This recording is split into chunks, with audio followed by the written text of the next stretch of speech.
أما بعد أيها الإخوة المسلمون أيتها الأخوات الفاضلات في مثل هذا الوقت من كل عام وحتى يطل علينا شهر رمضان الكريم كثيرا ما تثار قضايا وقضية بالذات ليست من القضايا العظام بل هي مسألة فرعية بل فرعيات عند الفقهاء. Mes chers frères et sœurs, à cette même époque, chaque année, et ce jusqu'à ce que le mois de Ramadan arrive, voire même avant, bien avant, et pendant toute cette période, et même après, une question revient sans cesse. Et d'ailleurs, plusieurs questions et plusieurs problématiques se posent à cette période, bien que cette question ne soit pas une question de premier ordre en vérité, et que ce soit même une question secondaire pour les juristes musulmans, pour les fuqaha. ولكن هذه حال الأمة جميعا كلما ضعفت أمتنا كلما غاصت في فرعية الفرعيات حتى لا تنتهي تجاذباتها ومشاكلها وتركت معالي الأمور وعظائم الأشياء. Mais voilà, la communauté musulmane tout entière se retrouve dans cette situation. Plus elle est en position de faiblesse, plus elle se lance dans des débats stériles et s'intéresse à des considérations secondaires. Et vous le voyez très bien, parfois les débats sont vifs, alors que les questions, lorsqu'on regarde bien, ne sont pas d'une si grande importance. Alors, les disputes et les querelles n'en finissent plus, et on néglige les questions essentielles et de premier ordre. حينما يقبل علينا شهر رمضان المطلوب منا صيامه. Lorsque vient le mois de Ramadan, il nous incombe de jeûner. ليؤدي بنا صيامه وقيامه وذكر الله فيه إلى تقوى الله عز وجل. Le jeûne, la prière, le rappel constant d'Allah tabaraka wa ta'ala pendant ce mois et dans la période qui précède sont censés nous conduire à quoi? À la piété. Ya ayyuhalladhina amanu kutiba alaykumus siyam kama kutiba ala alladhina min qablikum la'allakum tattaqun. Ô croyants, le jeûne vous est prescrit comme il a été prescrit aux peuples qui vous ont précédés. Pourquoi? Afin que vous fassiez preuve de piété, afin que vous soyez amenés à cette piété et que vous manifestiez votre piété durant ce mois et a posteriori. فإن الصيام برمته وسيلة لإدراك هدف عظيم ألا وهو تقوى الله عز وجل. Le jeûne, avec toutes ses composantes, avec toutes ses dimensions, est donc un moyen pour nous d'atteindre un but important et de concrétiser un but important qui est la piété, la crainte réelle d'Allah dans notre quotidien. Allahu amarana bi siyam Ramadan wa sanna lana Rasulullah sallallahu alayhi wa sallam jumlatan min al-ibadat allati yardaha Allah likay yartaqi al-muslimu minna kabiran aw saghiran ذكرا أو أنثى في مدارج الوصول إلى الله تبارك وتعالى. Allah nous demande de jeûner le mois de Ramadan et notre prophète alayhi salatu wassalam nous a recommandé un ensemble d'actes d'adoration qui plaisent à notre Seigneur afin que nous gravissions les différents échelons tout au long de ce périple, tout au long de ce mois béni et nous rapprocher d'Allah tabaraka wa ta'ala. ويترك كل هذا وبدلا من أن نستعد لرمضان وأن نعيش رمضان على النحو المطلوب تتفرق الأمة بالحديث عن كيف نثبت دخول الشهر Mais tout ceci est mis de côté. Et au lieu de nous préparer correctement et de vivre pleinement le mois de Ramadan comme il se doit, la communauté se divise et se déchire une nouvelle fois. À quel sujet? Eh bien, la question qui se pose, c'est de quelle façon doit-on déterminer l'entrée du mois de Ramadan? هل بالرؤية البصرية للهلال أم يمكن أن يكون بالحساب الفلكي؟ Doit-on le faire uniquement par l'observation oculaire, à l'œil nu, du croissant lunaire, ou est-il permis de se baser sur le calcul astronomique?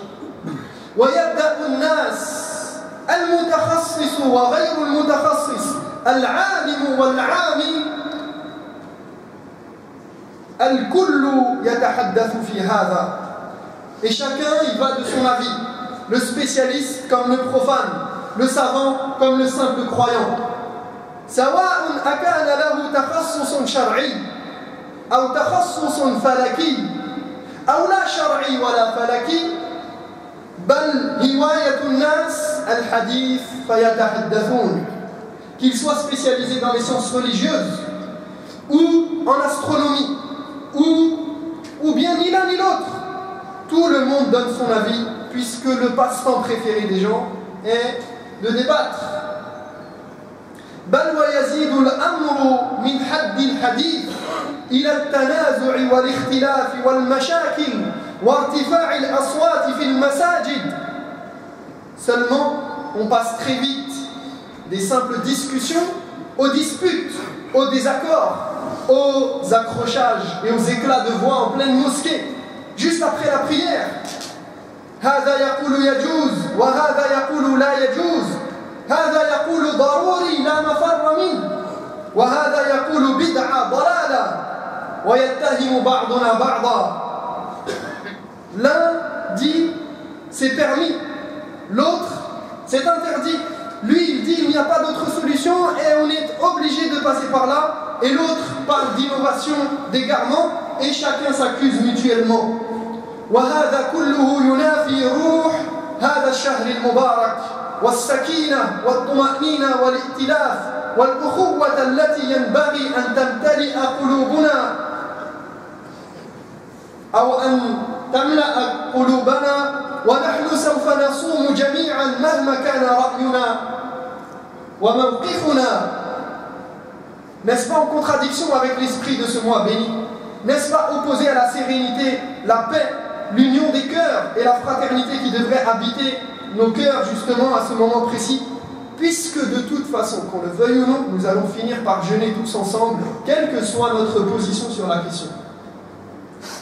ودون أن أدخل في تفاصيل الأمر لأنه لا يسعنا الوقت والموضوع حساس فيحتاج إلى بعد نظر وتأني ودقة وفهم وتصور شامل كامل للمسألة. Sans rentrer dans le détail, vu que le temps ne nous le permet pas, et que c'est un sujet sensible, et donc qui nécessite qu'on le traite avec des pincettes, qu'on ait une vue d'ensemble, et qu'on prenne le temps de l'analyser. ليعلم أيها الإخوة أيتها الأخوات أن الناس من شأنهم أن يختلفوا. هذا طبيعي. Il faut savoir que la divergence est une chose naturelle entre les gens. قال تعالى ولو شاء ربك لجعل الناس أمة واحدة ولا يزالون مختلفين إلا من رحم ربك ولذلك خلقهم. Et si ton Seigneur l'avait voulu, nous dit Allah, il n'aurait fait des hommes qu'une seule et unique communauté.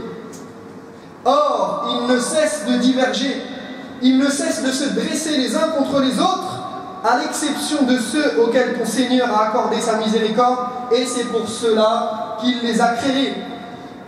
Et sans rentrer trop dans le détail de l'explication de ce verset, car il y a plusieurs interprétations par rapport à ce verset, mais grosso modo, ici Allah nous dit, et c'est pour cela qu'il les a créés. Donc c'est pour cela, c'est pour qu'Allah leur fasse miséricorde qu'il les a créés. Non pas dans le but qu'ils divergent, bien sûr, car le but n'est pas de diverger, mais c'est une réalité. Donc Allah les a créés, voilà comment ils ont été créés, enclins et prompts et propices à diverger. Ils sont sujets à la divergence. C'est comme ça, c'est une réalité, qu'on le veuille ou non. فالناس يختلفون والعلماء ورثة الأنبياء يختلفون بسبب اختلافهم في المنقول واختلافهم في المفهوم. Les gens divergent. Les savants, qui sont les héritiers des prophètes, eux-mêmes divergent. Ils ont des avis qui s'opposent du fait de la divergence des sources parfois, mais aussi de la divergence de compréhension. فهناك من يرى صحة القول فيبني الحكم عليه وآخر يرى عدم صحته. L'un voit que le texte est authentique, alors il base son jugement dessus. Mais un autre voit que le texte ne peut être pris en compte. ثم مستوى المفهوم أو الفهوم تختلف. Par ailleurs, tout le monde n'a pas la même capacité de compréhension et d'appréhender un sujet dans son ensemble. Et cela peut dépendre donc également du sujet. Allah bayyana lana ikhtilaf al-fuhum hatta bayna al-anbiya'i anfusihim. Allah dans le Coran nous a montré que les prophètes eux-mêmes, alayhim salam, peuvent avoir des points de vue divergents et différents. وانظر قصة نبينا داود عليه السلام مع ابنه سليمان عليهما السلام اختلفا في مسألة ما مع أن كليهما نبي من أنبياء الله تعالى ومع ذلك لم يتنازعا ولم يتخاصما. Regardez juste l'histoire de notre prophète Daoud alayhi salam et son fils Sulayman, lui aussi prophète alayhi salam. Ils ont divergé sur un jugement à donner par rapport au champ d'un cultivateur qui avait été saccagé par la négligence d'un berger et ses moutons qu'il avait laissés sans surveillance. Et chacun a donné un jugement différent qu'il a estimé être le plus proche de la justice et de la sagesse. Et pourtant ce sont tous deux des prophètes d'Allah, mais ils ne se sont pas disputés pour autant. Ils ne se sont pas disputés, ils ont respecté la vie l'un de l'autre, d'autant plus que c'était une situation où il y avait matière à la réflexion. فلنتأدب مع الآخر وليكون لنا رأي. فكما قال الشافعي رحمه الله رأيي صواب يحتمل الخطأ ورأيك خطأ يحتمل الصواب. Comme disait l'imam Shafi'i, mon avis est celui qui est correct, qui a la prépondérance pour moi, mais il y a toujours une petite porte, une petite possibilité que je me sois trompé. A l'inverse, ton avis pour moi est tu as tort, il est faux, mais il y a toujours une petite porte ouverte, il y a une petite possibilité pour que tu aies raison. On demande à chacun de respecter l'autre dans la divergence. Barakallahu fikum wa barakallahu lakum. أقول قولي هذا وأستغفر الله لي ولكم فاستغفروه إنه هو الغفور الرحيم. الحمد لله رب العالمين والعاقبة للمتقين ولا عدوان إلا على الظالمين وأشهد أن لا إله إلا الله وحده لا شريك له وأشهد أن محمدا عبده ورسوله صلى الله عليه وسلم. ونأتي الآن أيها الإخوة أيتها الأخوات إلى صلب الموضوع، وأعرف أن هذا يهمكم. هذه المسألة مسألة إثبات أوائل الشهر الهجري مسألة ذات أبعاد ثلاثة، وربما قد نزيد في هذه الأبعاد، لكن نختصر ونقتصر على هذه الأبعاد الثلاثة. فلها بعد فقهية أو بعد فقهي وفلكي وسياسي على الأقل. Donc venons-en au fait, et je sais que c'est une question qui vous intéresse malgré tout, sauf que mon propos ici ne va pas être de donner forcément un avis tranché, contrairement à ce que peuvent faire d'autres, car, encore une fois, c'est une question difficile, c'est une question qui a lieu d'être, car elle a été soulevée, elle a été posée peut-être dans des circonstances qui auraient été, on aurait pu attendre que ce soit fait dans d'autres circonstances et d'une autre manière, mais qaddar Allah wa ma sha'a fa'al, ça a été fait et cette question est à l'ordre du jour ces dernières années. Donc je pense qu'il est intéressant de vous donner une idée générale et je ne pourrai pas rentrer dans le détail car on n'a pas de temps. Cette question de détermination du début du mois lunaire doit être analysée au minimum à 3 niveaux. Donc la question de savoir quand est-ce que le mois de Ramadan rentre et quand est-ce que les mois lunaires en général rentrent. Il y a au minimum 3 niveaux sur lesquels on doit travailler pour comprendre cette question. Il y a le niveau juridique islamique, il y a le niveau astronomique et astrophysique et le niveau politique. Ces 3 aspects rentrent dans cette question. Et on ne peut comprendre cette question sans analyser le sujet à ces 3 niveaux. Il est trop facile de... J'aurais pu venir avec la recherche d'un savant, et d'ailleurs il y a différentes recherches à ce propos si vous voulez vous y intéresser, mais il est facile d'avoir un avis tranché et de suivre simplement les étapes de l'argumentation de quelqu'un. Mais il faut qu'on sache que notre contexte et notre situation appellent à cette réflexion.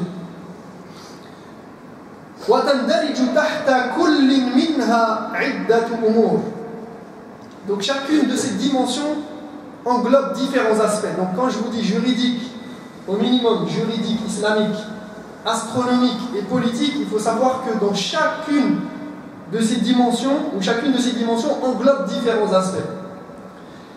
فمن الناحية الفقهية مثلا حكي الإجماع على عدم جواز الأخذ بالحساب الفلكي المجرد وإن فرضنا جدلا أنه ثبت ما نقل عن بعضهم مثل الشافعي ومطرف بن عبد الله بن الشخير وابن قتيبة وابن السريج فهو شبه إجماع أو رأي أكثر العلماء في القديم والحديث. Du point de vue islamique, on a en effet rapporté un consensus des savants sur l'interdiction de se baser uniquement sur le calcul astronomique. Mais ce consensus n'est pas accepté par tout le monde, car il y a certains avis qui ont été rapportés. Et en admettant l'authenticité des paroles de quelques rares successeurs ou rares savants qui viendraient contredire le consensus, on est en tous les cas dans un quasi-consensus au minimum, ou alors c'est en tout cas l'avis de la majorité, de l'entière majorité des savants, passés et présents.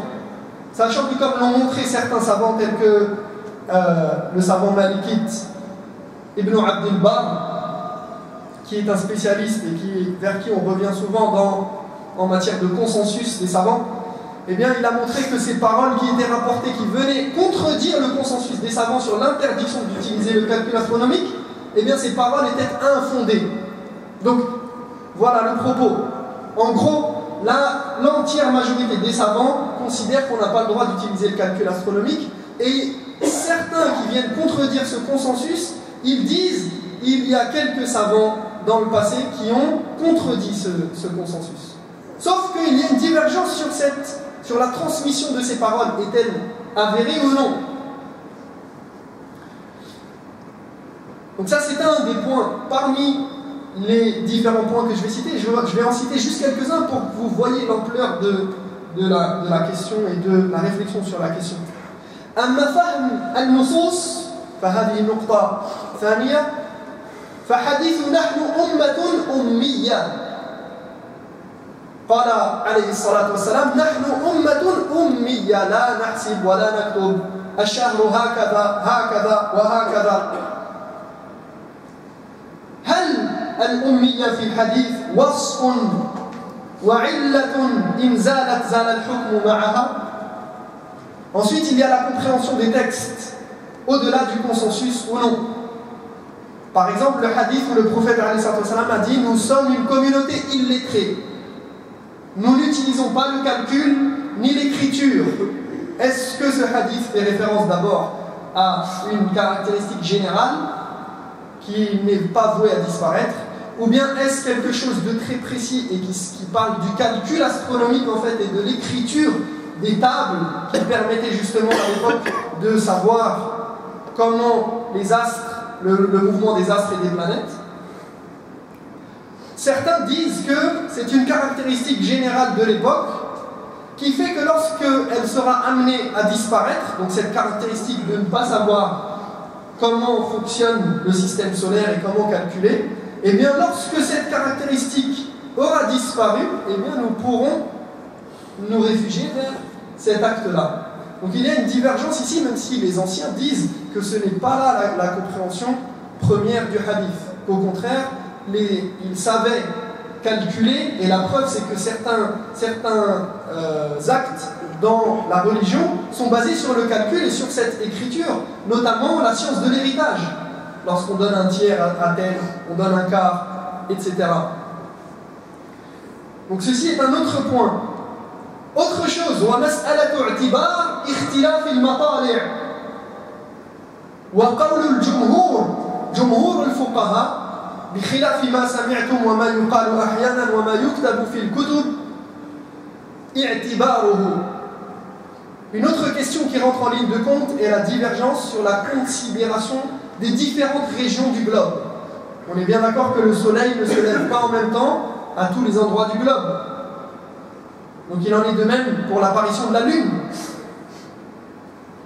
Et il y a une divergence ancienne chez les savants pour savoir est-ce qu'on doit prendre en considération cette divergence de matali', de région, ce régionalisme.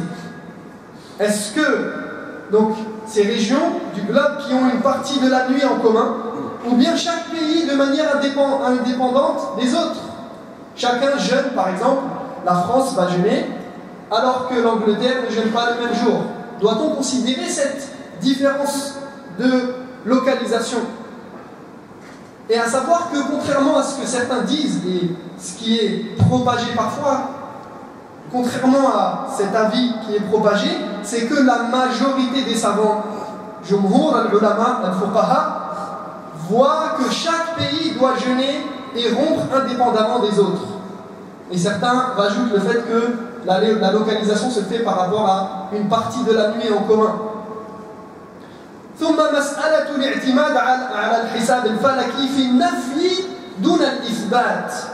Certains savants voient qu'aujourd'hui, il est possible de se baser sur le calcul lorsqu'il s'agit simplement de réfuter le témoignage de quelqu'un qui viendrait prétendre avoir vu le croissant lunaire alors que c'est impossible astronomiquement.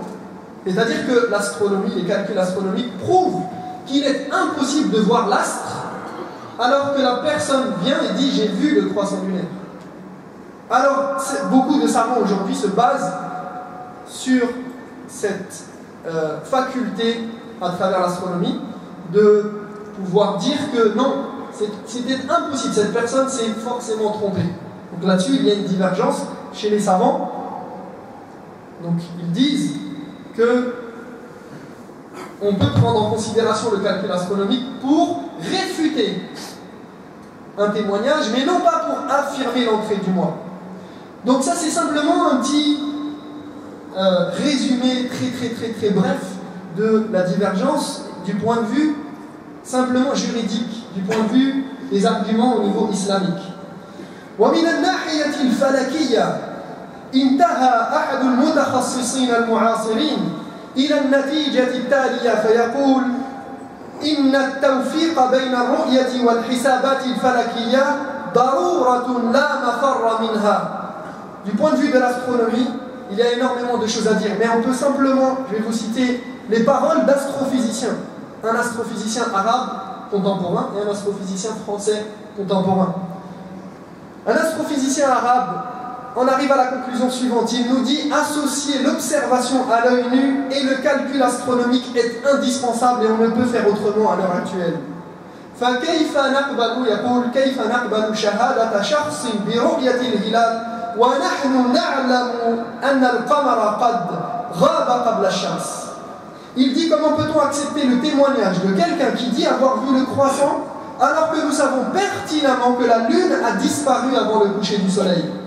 Car pour attester de l'entrée du mois, il faut que la lune disparaisse après le coucher du soleil. Alors que là, il dit, la lune a disparu avant le coucher du soleil. Donc il nous dit comment peut-on accepter son témoignage. Et de l'autre côté, وفي المقابل كيف نبدأ الشهر ولم يرى الهلال من أي منطقة في العالم الإسلامي أو في العالم عموما كما يحدث في معظم الأحيان.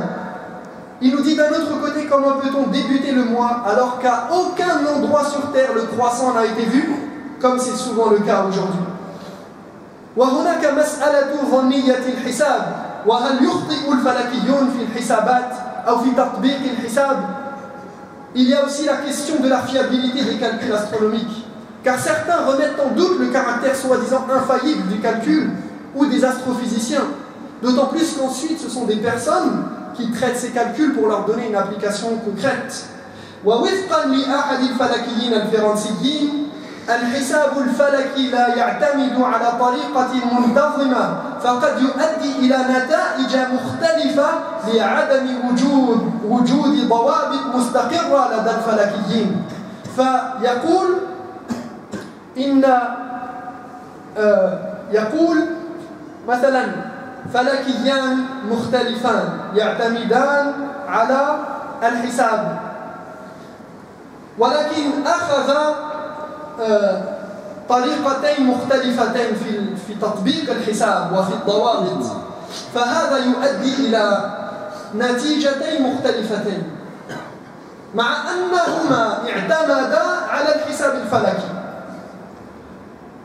Donc selon un astrophysicien français, le calcul astronomique n'est pas uniforme.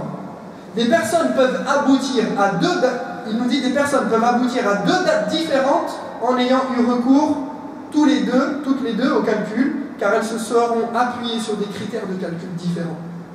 Donc deux personnes, deux astrophysiciens utilisant le même calcul astronomique mais avec des critères différents peuvent arriver à deux résultats différents. هذا من ناحية فلكية. أما من الناحية السياسية فهناك إشكاليات وتحديات سياسية ومجازفات وصراع بين الدول والحكومات للسيطرة على الآخرين في هذا المجال. Enfin, du point de vue géopolitique, il y a des enjeux considérables, et notamment avoir le leadership par rapport aux autres pays, car vous savez très bien que lorsque un pays donne son aval, et si on devait prendre l'avis qu'il faut suivre le premier pays, par exemple, admettons qu'on prenne cet avis, eh bien le premier pays qui viendrait à annoncer la vision du croissant lunaire, eh bien, on devrait le suivre et il aurait d'une certaine manière le leadership. Et il y a des enjeux politiques car il y a les pays qui attendent les pays partenaires pour ne pas être en contradiction avec le pays partenaire économiquement. Donc il y a beaucoup d'enjeux dans cette question. Simplement ce qu'on peut déplorer, c'est pourquoi, moi je pose la question à nos instances musulmanes, pourquoi il n'y a pas de débat vraiment posé entre les différents partis. Il y a des débats, mais toujours chacun reste campé sur sa position. Et pourquoi les choses sont toujours faites à la va-vite. Du jour au lendemain, on change de position. Du jour au lendemain, on nous amène un nouveau paramètre. Du jour au lendemain, on nous impose un avis. On nous dit, le mois de Ramadan sera tel jour, on a décidé que ce sera comme ça parce que c'est plus facile pour la communauté. Pourquoi il n'y a pas de débat?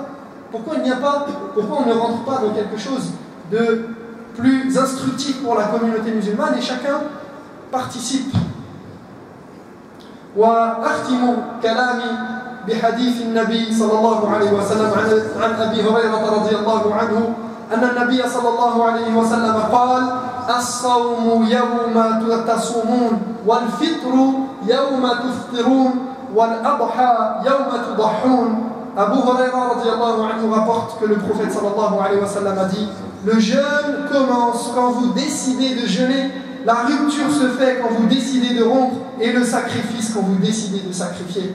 C'est-à-dire que peu importe ce que vous décidez auprès d'Allah tabaraka wa ta'ala, et ça c'est un paramètre qu'on oublie souvent, est-ce que le jeûne il est basé sur quelque chose de scientifique ou bien c'est basé sur Allah tabaraka wa ta'ala et sur ce qu'Allah nous demande. Allah nous demande de jeûner. Et je pense, à mon humble avis, sur cette question que nous avons compliqué les choses alors qu'elles étaient très simples. Allah nous demande de jeûner lorsque vous voyez. Si vous ne voyez pas, eh bien, vous terminez le mois de Sha'ban à 30 jours et khalas. Walakin, ala kulli hal, celui qui opte pour un avis ou pour l'autre, qu'il n'aille pas dénigrer l'autre, et ne faites pas de fitna dans les mosquées, ne faites pas de fitna, de troubles et de désordre, ne semez pas de désordre dans les familles. Si l'un, vous avez le droit d'avoir des avis divergents, mais ne blâmez pas l'autre, et ala kulli hal, Allah acceptera notre jeûne incha'Allah ta'ala. Nas'alullah tabaraka wa ta'ala an yuballighana Ramadan. Allahumma ballighna Ramadan. Allahumma ballighna Ramadan. Allahumma ighfir lana ma qaddamna wa ma akharna wa ma anta a'lamu bihi minna.